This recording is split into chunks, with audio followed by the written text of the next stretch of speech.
I'm up at like 5 o'clock in the morning tomorrow. It's disgusting. Wow. I don't do that shit anymore. Why are you up that early? I got a meeting in the city at 8, so I just want to beat the traffic on the motorway. That's pretty shit, that traffic. It's been pretty horrendous this week. You can't take the Benson chopper? No, the building that I'm meeting at doesn't have a helipad, which is pretty fucking povo. Yeah, that's unacceptable, really. Minisode.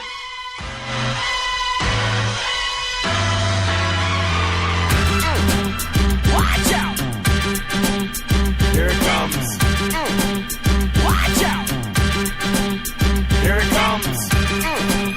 Watch out! Here it comes. Oh, I can't find it. It's the great Shaq quote. Well, it's his birthday, right? Oh, happy birthday, big fella. Happy birthday to Shaq. And also my son. Right on. How old are the gentlemen that we're speaking of? 2? 2. Yeah. Wow, that's gone quick. What about the big Aristotle? Oh, geez, he's got to be, what, 45, 46? No, 46 I think he is, yeah. Wow. I can't find it. That sucks, balls. Jeez, I just had it. What quote were you after? Oh, it's the one where he's talking about... How his ass tastes? No. The other one. Where he's talking about... he's talking about the Clippers, and it was just funny because Vince says it all the time, and Shaq's just like, he's sick of going in there and when the Clippers are playing, them covering up the jerseys in the rafters. Okay, he said, speaking of Clippers, I don't like the fact that when you guys have your home games, you cover up the jerseys. Don't cover up my jerseys. This is Lakers building. Don't forget that shit. You're just leasing it. Love that. The big landlord. It's kind of got a point, though, right? Like, Clippers can move to Seattle. I think that team does Just get moved. move them. I think they will be moved. Well, I hope so. But then again, it's just like, man, they suck, and they must still make money to keep them there. Oh, they do for sure. But They make coin, but LA doesn't need another team. Yeah. no, we don't need them. Well, look, while we're on Shaq, it was one of the Facebook questions this week, but we're already talking about it. So, favourite Shaq moment? Oh, wow. I don't really have a favourite particular moment because there's too many memories and moments to... How do I pick one? I think if I had to pick one, just... probably just when he won his first title and the way they got there and stuff. That was pretty memorable. So he finally got one, bought one. Larry O'Brien was back where it belonged. And probably a 61-point game on his birthday. Yeah. I've lost count the amount of times I've watched that game. But yeah, there's way too many to just single out, I guess. I just did. But I managed to. Yeah. Turn the lights off and I'll glow. The Vandal. Mine was catching that oop from Kobe 2000 Western Conference Finals against the Blazers. That was just an epic comeback. They thought they had that game in the bag, and we just stormed home. And just the look on his face of just pure adulation of just, yeah, we did it, we're back. And it was that was awesome. And his rookie season to me, like, it was just one of the most physically dominant rookie seasons that I've ever watched. Like, Iverson was amazing as a rookie, and obviously Simmons is having a great season, and we've had some pretty awesome rookies, but for my money, in my era of watching basketball, I've never seen anything like Shaq come into the league and just do what he did. The absolute freak of nature, and easily the most dominant ever that I've ever seen, with all due respect to Will. I just remember when he came in and I was in high school, he was intimidating guys who were legends, like Ewing and Robinson and Hakeem to some point, but Robert Parrish. I'm not going to say they were scared, but they weren't themselves when they played him. They couldn't believe this 20-year-old was just so big and strong and quick like a cat.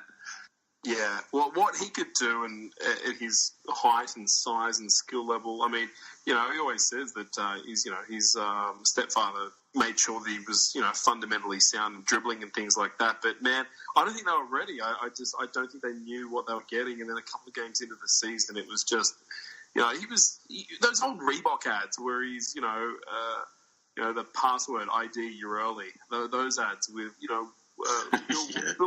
Bill Walton and Kareem and even Will Chamberlain was in, with Bill Russell in those ads. And I mean that's an early induction into respect. Yeah. And I think everybody knew from day dot that he was going to be something special. Yeah, definitely. I think for me, I wasn't a huge Shaq fan growing up, but definitely respected the dude's game. Oh, Jesus Christ. Well, you just leave. You leave, disconnect, and me and Benson will take over. Well, I was just going to say, the thing I loved, especially that first 3 seasons of Shaq, obviously the personality was something that was just really breathed new life into the NBA as well. But the thing I loved the most about Shaq is probably that first 3 years was just there was a real changing of the guard, changing of the center, if you will, when Shaq hit the league, because it really exposed all those fake guys in the league who got in just on height alone. You got to remember where the league was. It was coming out of this idea that you needed to build around centers and things like that. So, you mentioned Parrish. Parrish was pretty long in the tooth by that stage anyway. But, your Chris Dudleys, your Bill Wenningtons, guys like that, your John Concacs and things like that. Those guys really had no answer for him, frustrated them to no end, and there was not a damn thing they could do about it. I remember it was Chris Dudley that tried. Oh, threw the ball when he's playing for the Knicks. he got the nuts. Parrish was still productive though. Oh, he was still playing. When Shaq came in, I think Parrish was only about 71. Had just got his first grey hair. I do remember Michael Cage playing him pretty well though. Cage was also a body as well, he was also someone who could. Yeah, but I'm just saying there wasn't many. There were way better centers than Cage that couldn't handle Shaq. Not that he totally shut Shaq down, but even Shaq has said, he played. He was tough. But one other memory I totally forgot about. I remember the first time I heard that he'd just fucking obliterated the backboard at New Jersey. Yeah. I couldn't wait to get some footage. I went home and watched the news, because I don't think it was internet back then. You just see this big fella just rip the shit down. I'm like, oh my God, this guy's awesome. Yeah. And I think we all unanimously love the David Robinson poster at the All-Star. Oh, wearing the Shaq gnosis, man. Yeah, that was mean. I still haven't worn my Shaq gnosis. They're in a box on the shelf. I just haven't worn them. I can't bring myself to wear them. Dude, wear them soon, because even with the retros, they'll fall apart before too long. Wear them, enjoy them. Wear them, enjoy them. Yeah, I should. And they got the kamikazes. I just haven't worn them either, because I just... Oh, God, I love those shoes. I want to, but I don't, Just don't want a mark on them. You just want them on the shelf. Put them on the shelf. Yeah. They won't fall apart, will they? Eventually, over time. Talking like 50 years? 15, 20 years time, the glue. Oh, that's right. I'll be... Cool, though. Back in the day when Reebok, which is a brand my children probably don't even realise exists, used to put out some dope shoes. I do wear my D Browns, I must admit. I wear those. Oh, wear the pumps? Yeah, I wear the pumps. Nice. Still get asked about them too. Well, where'd you get those? I'm like, just fucking City Soul online. I don't think they have them anymore though. Do you ever blindfold yourself and reach out to the fridge or anything? Only my alone time. Oh. Too much information. While we're on the LA talk, we've got to touch on it. Pretty big moment for Kobe, winning an Oscar at the 90th Academy Award, I believe it was, for Best Animated Short Film. That is the only time I've ever cared about anyone getting an Oscar. I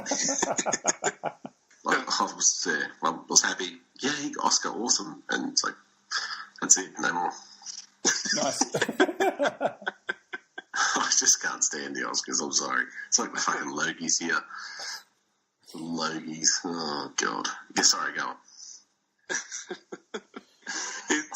I can see Benson at Logies one day for block appearances. I'll come as new talent. I'll come as your +1 and I'll cause a ruckus. Oh boy! All right, we'll see if we can get you to be best dressed over Beck Judd.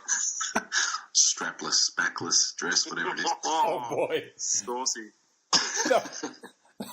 Wearing your T Browns. Don't be like, sir, would you like to take off your coat? I'm not wearing one. Hey, I'm not cutting hand. Come on, mate. Oh, big shout out and thank you to the Coke burglar for last week's episode as well. The mere mention of his name deserves that effervescent sound of the Coca-Cola can opening. Your wish is my command.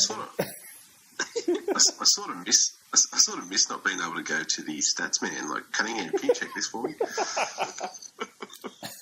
I just want to know why he went into this talking like he was from the 1930s mode. Loved it. He just went into this. Must be a nervous tick or something. I don't know. Yeah, I'm picturing in my head that the three of us are in colour and he was just in black and white. And he's holding his left hand to his ear. You know, yeah. While he's talking. Tapping on Morse code, yeah. He was so nervous. Oh, that was funny. Oh, he was great. It was good. Well, took me back 6 years ago when I was so nervous. So you were touching on the trifecta. Obviously, it's the Big Diesel's birthday. Kobe won the Oscar for his ode to basketball, which was an awesome animated short. And then Lonzo Ball put the nail in the coffin and put away the Spurs, which was just a monumental game, and undeniably got people talking. So thanks for bringing that up, Wayne. Yeah, no worries. Glad I mentioned the Ball family. And to all the haters, you know who you are. Fuck you. Look, love him or hate him, you can't deny he is getting more and more comfortable and he looks more like a star every game. I mean, I think the thing about that game that stood out was obviously the 3 ball was dropping for him. You know, so he's finding his way around the court and he's getting comfortable in getting that shot off. As ugly as it is. You know, the funny thing is, my favourite thing that he did, every expert out there says he can't go left and shoot. And the biggest 3 he hit, he went left and it went in. Mate, he's not Tyreek Evans. Thank God. He just, I was on a high for like 2 days. Oh, yeah, we know. He just gets it. He's a baller. Yeah. He is. Yep, that's exactly it. He just gets it. Yeah. Look, He does. There was someone on Twitter put he and Jason Kidd's rookie stats up. They compared them, and I think he's shooting a better percentage from 3. He is. Yeah, I saw that. Yeah, he is. Yeah, I think he's getting more blocks. I think he might be just under his scoring, but yeah, it was. I think Lonzo had him beat in a few categories. But hey, he can't play. Remember, Jesus Christ. I'm just more interested to see his game next season. Do you know what I mean? It kind of sucks he missed a massive chunk of games. I mean, I just want to see what he works on, how he comes back next year. I mean, a lot of what I've watched this year, I mean, he's been great this year. I don't think he can, when he's been on the court, I think he's been great. Yes, he's had a few dud games, but other than Mitchell and maybe Simmons, what rookie hasn't had a few dud games? Do you know what I mean? It's like, I think the hate definitely comes from his dad. Obviously, he's very loud and obnoxious and all the whole package that comes with it.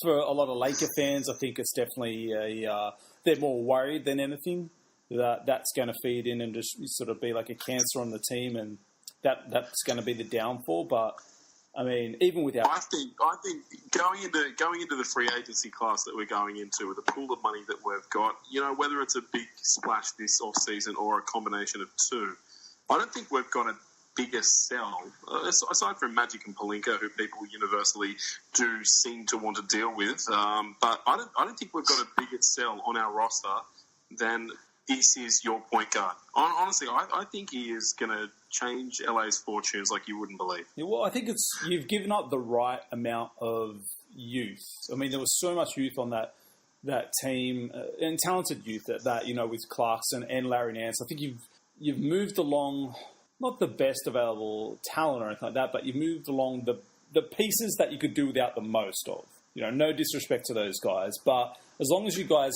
keep that core of Lonzo, you keep that core of Lonzo. Oh, where's my brain at? Ingram, Randall. I mean, I think those three are really. Oh, of course, Kuz. Those four going forward, like that's your core. That's your Laker. Do you know what I mean? That's your Lakers for the next however many odd years. You know, I think that's enough to bring in. I mean, even a guy like LeBron's getting a taste of it now in Cleveland. Do you know what I mean? Oh, shit. Like, we can still win games with these young guys. Yes, they're not seasoned vets or anything like that, but the idea of going to another team, like, that has more talented, you know, youth that can get through an 82-game season, that can give him what he wants. I mean, I think that's the sell. I mean, and then there's the other side of that. There's the market of LA. There's the idea of LA.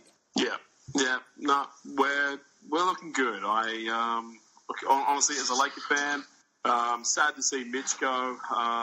You know, this rebuild has taken longer than I think most LA fans expected it would. But you know, we've legitimately, which you know, LA doesn't normally do. You know, we've built through the draft, and it's paying off. And I think that I think any Lakers fan out there has got to be pretty pumped for the off season, and the fact that we're still doing some damage out there at the moment. We're actually, you know, we're affecting the seedings of both conferences. And, well, I mean, we're only going to finish, maybe 9th at best. But, you know, it's still I still think this season itself has been phenomenal. Can I just say on Lonzo and LeVar and the other two, out of the three, Lonzo is very much like his mother, very quiet. And the other two are like LeVar. Like Lonzo is, if you listen to Lonzo speak, he's pretty humble. I truly believe what he says. What his dad says, he goes, Dad, he just talks. He's always talking. I'm used to it. Doesn't affect him. But yeah, unfortunately, you're still going to get people who want to see Lonzo fail because they don't like his dad, which still baffles me to this day. But yeah, like I agree with everything Benson said. We're in a good spot, and to say this is your point guard, the way he gets people involved, he even makes Zubac look pretty good. Not that Zubac can't play, but yeah, I think I reckon me, you, and Benson would score a couple of points playing with Lonzo. I reckon we would too. The thing that I think for me that saves Lonzo is he rebounds the ball every game, or even on his bad games, he's always ended up with like 7 rebounds.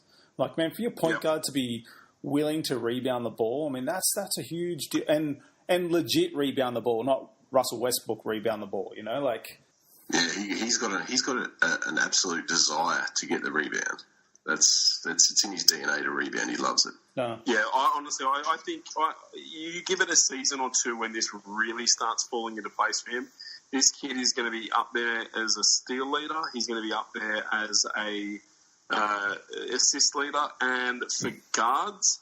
Honestly, who's going to challenge him for rebounds? It'll be Simmons and him. He is going to put himself in a position, and let's be honest, he may only be a 15-point, 16-point career scorer, but I'm telling you, he'll still be threatening a triple-double every night. Yeah, you don't need him to do 20-plus a game.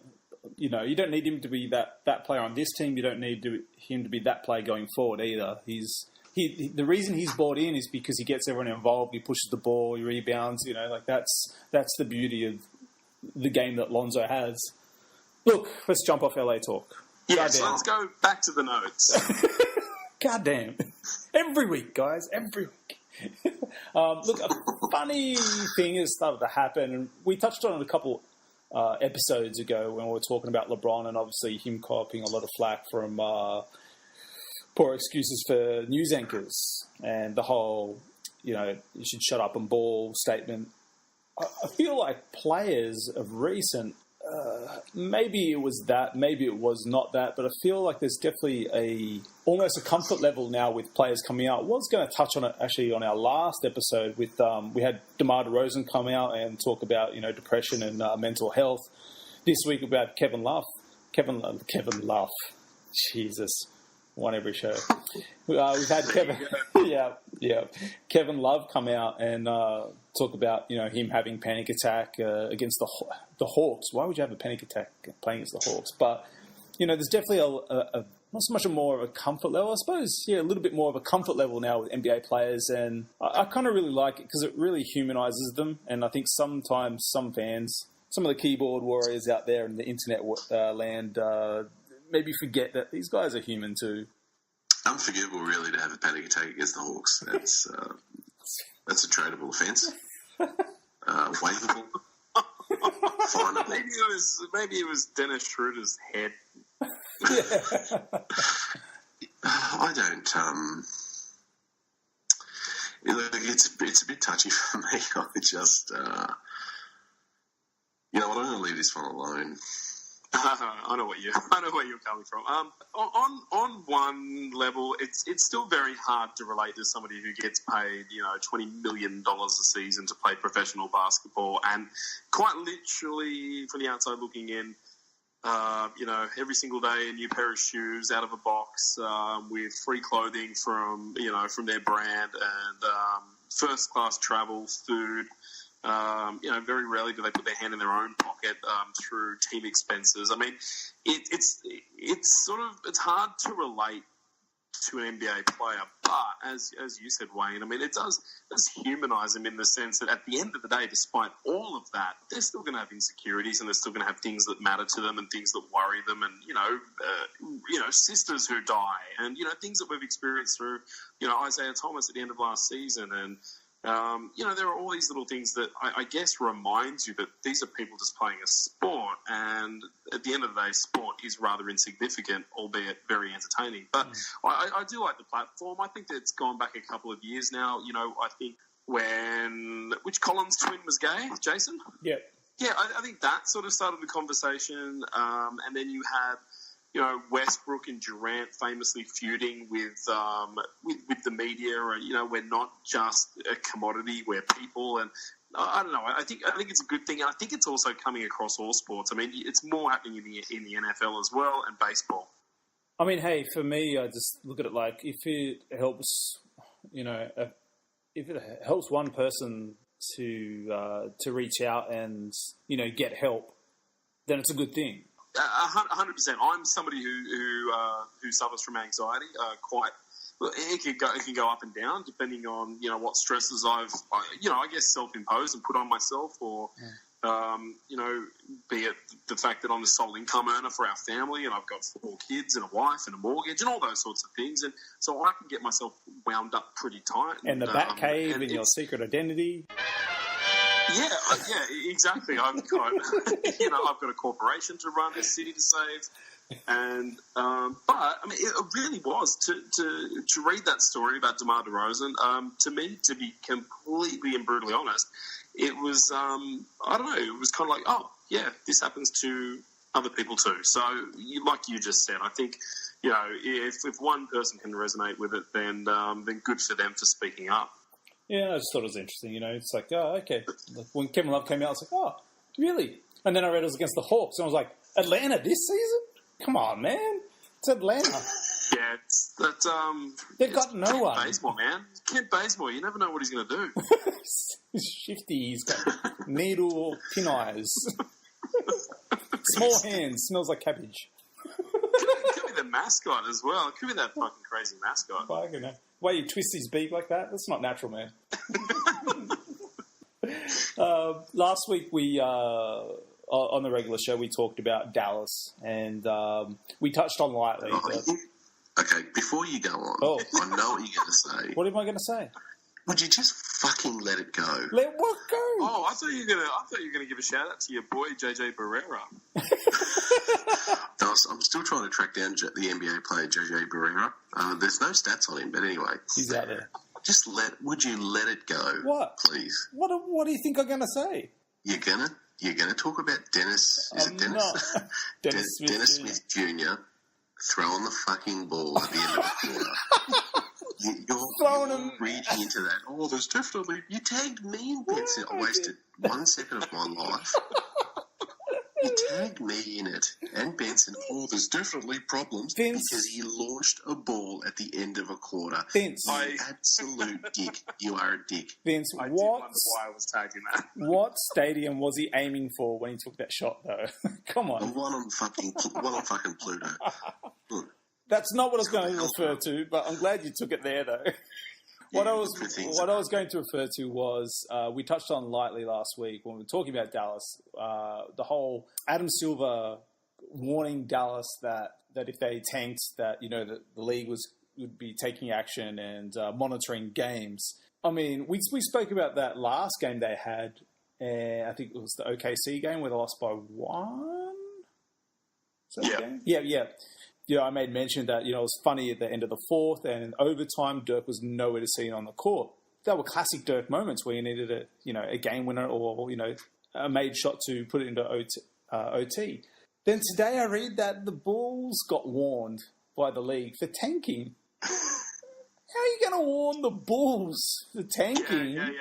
Phoenix and Atlanta have also been thought. Chicago is bad. They are legit bad. I mean, I don't even think you can really come down on Dallas either, really. I mean, they tend to always kind of suck and slide out of the playoffs anyway. So, I mean, it's just funny. I mean, look, obviously there are definitely teams out there gunning for the number 1 spot in this year's draft. Memphis. My Memphis are the worst team in the league.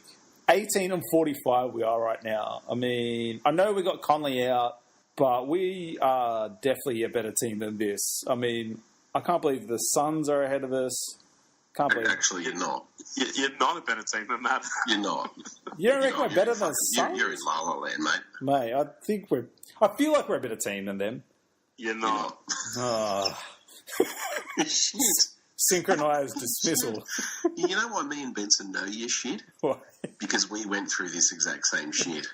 Yeah. I'm not denying we're bad, but fuck, I feel like we can identify shit. We're good at it.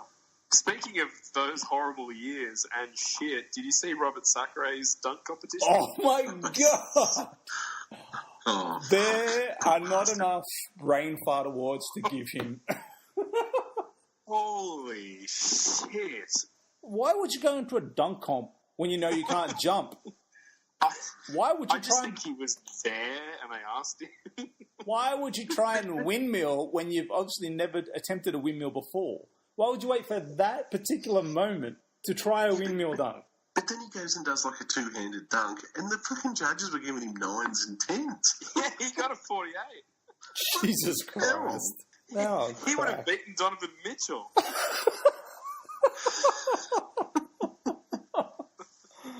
So did he win it? I didn't watch all of it. I couldn't.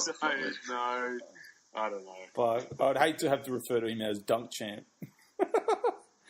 I stopped watching when I gouged my eyes out. Nah. Some guy took off from the no charge zone and won it. Oh, nice. Okay. I got more enjoyment out of the Chinese court announcer saying Robert Sacre. I won't say it because people will get upset. You can't say it. Nah, you can gather how it went. Oh boy. Anyway, back to the notes. I've already thrown them out. Don't worry about that. Are these genuine laughs, Wayno, or you got the? You're reminding yourself to laugh. Inserted laughs, yeah. I've got the LOL marks down now. I've abbreviated it. Yeah, in brackets. Yeah. Look, speaking of the tanking, do you guys have a favourite for the first pick in this year's draft? I'll be doing my draft analysis when Cam Cripps sends it to me.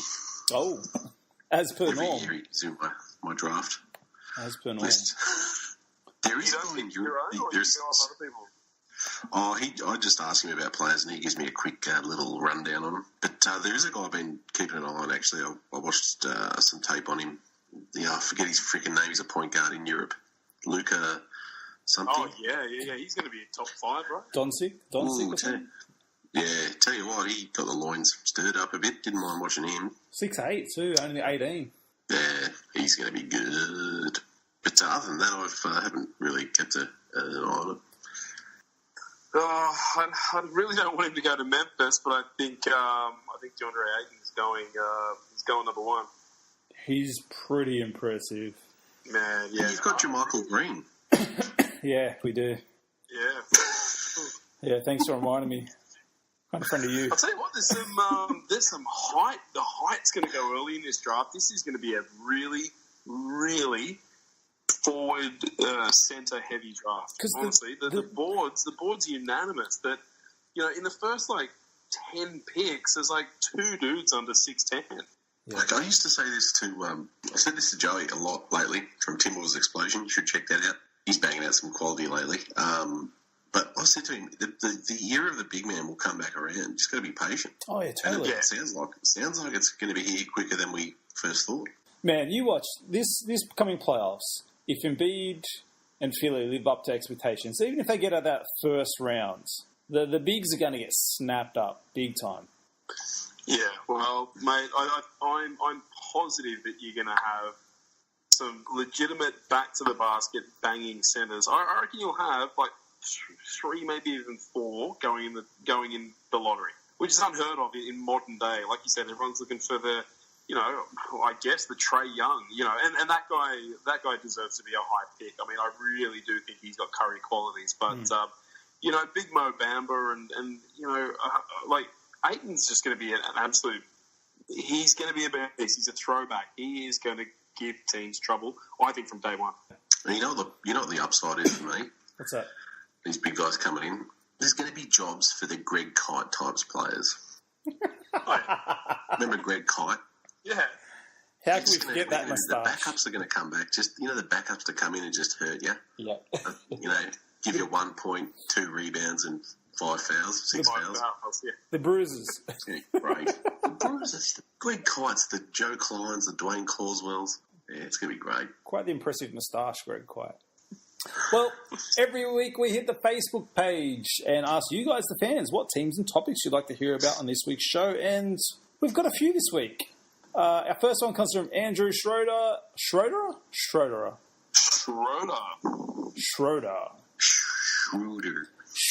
don't know. Schnoodle. I mean, no. And he said it's Shaq's birthday today, so maybe a Shaq episode. Well, we couldn't dedicate a whole show to him, but a Shaq episode. We probably could. Well, we probably could have. You know what we could have done, but you've got no fucking imagination. Oh, here we go. We could have organised a week ago. I could have sent you up a copy each of this Shaq 61-point game. We could have watched it and recorded a podcast watching it. You know what would have been good? A bit of fucking hindsight, and you suggesting that fucking 2 weeks ago, and we actually do that instead of trying to call me out in the show and doing it that way. Fucking thank you very much.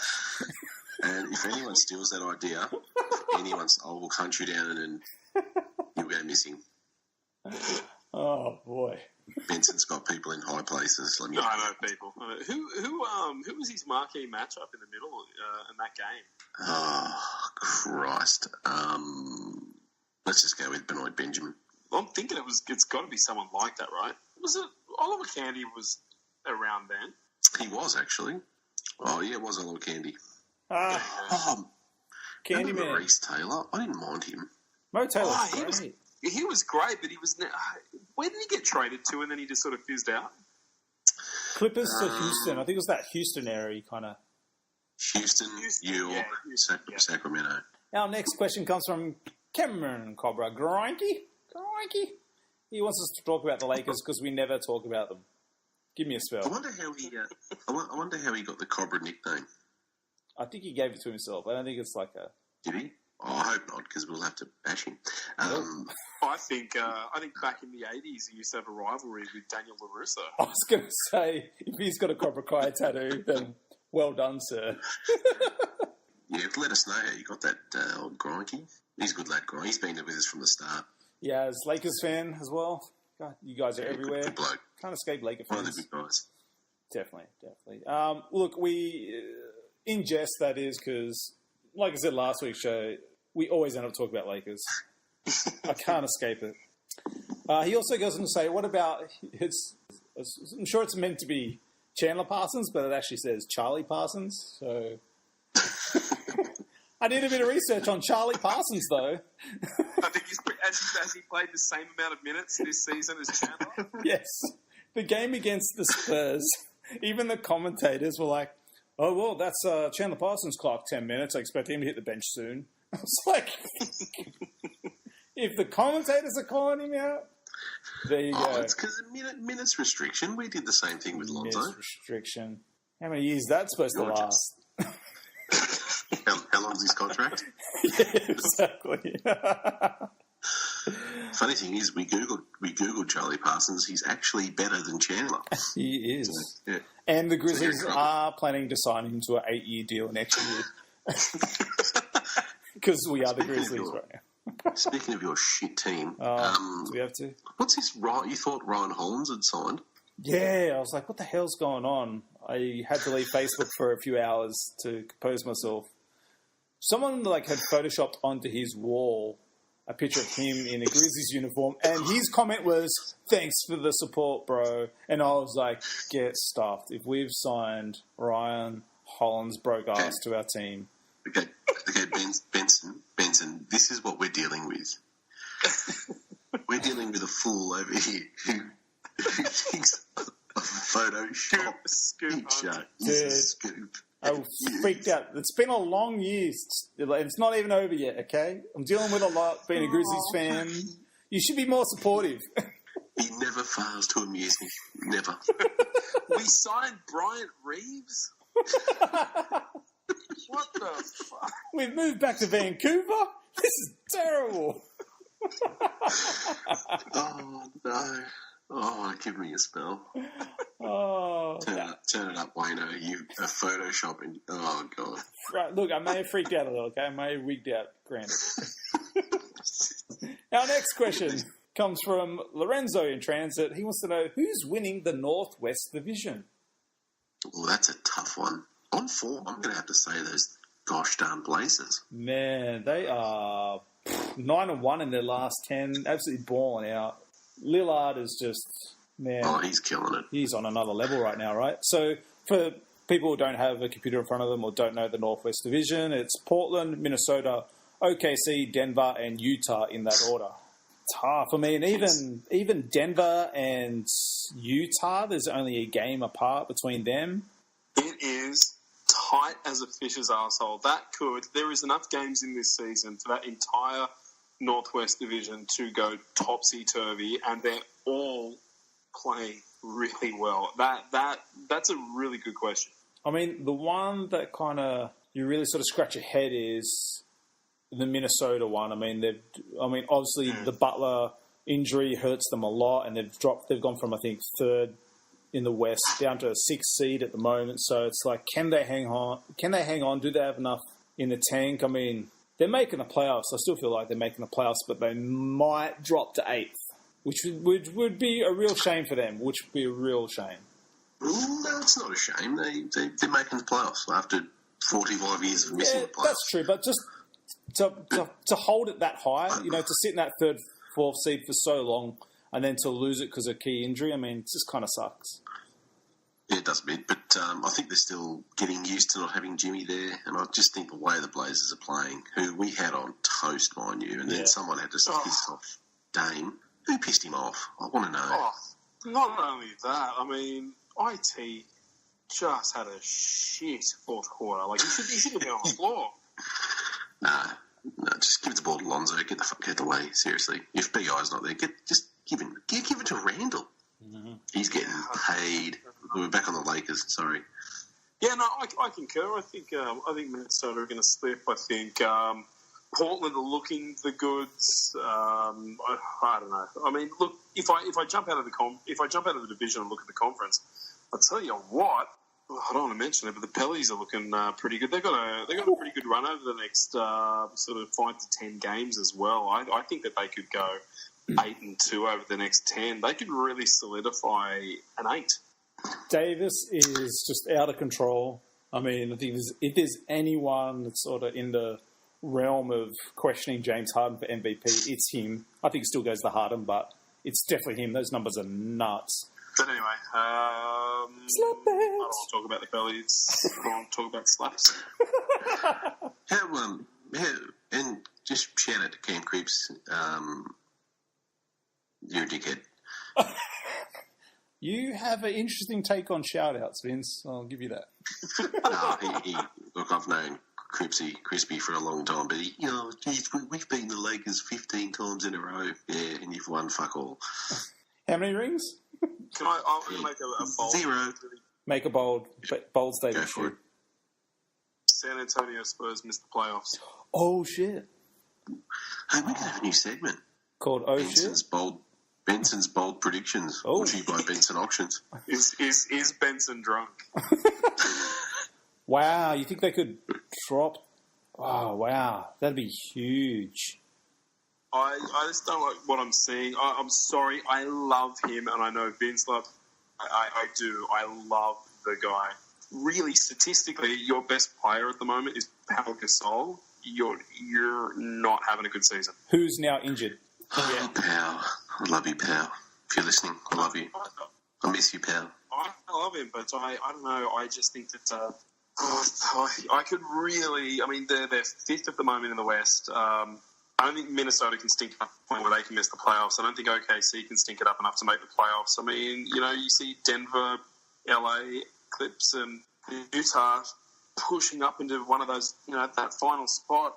I don't know. They just seem like the odd man out to me. That's fair. I feel like that's fair.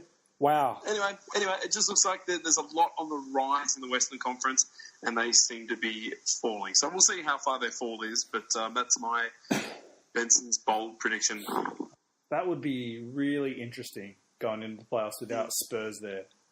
When was the last time Spurs missed the playoffs? Jeez. Pre-pop? Geez, 96? When did Robinson have that injury? 96? The year before Duncan, no? Yeah, so that was 96, 97. Got to be, at least. Wow. Here it comes. Watch out. Here it comes.